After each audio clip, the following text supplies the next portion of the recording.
ગરદી છે બધાને ખાવા આવવાનો ટાઈમ છે ને એટલે છોકરા 12:30 છૂટે હવે બધા જમવાવાળા પાછા 12:30 બધા છૂટતા હોય એટલે ગરદી છે અમારે પહેલાં બીજાવાળાને મૂકી આવ્યા હવે આ સવારની પાળી છે આજે છૂટ્યા ને સવારની પાળી હાલો તો આપણે હેલો ગાઈસ લે બોલ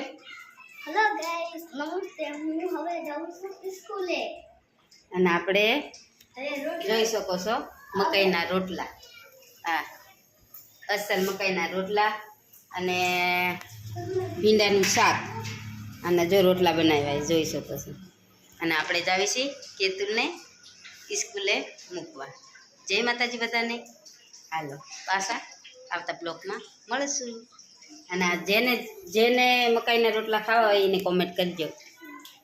આપણે ઘરે પહોંચી ગયા જય માતાજી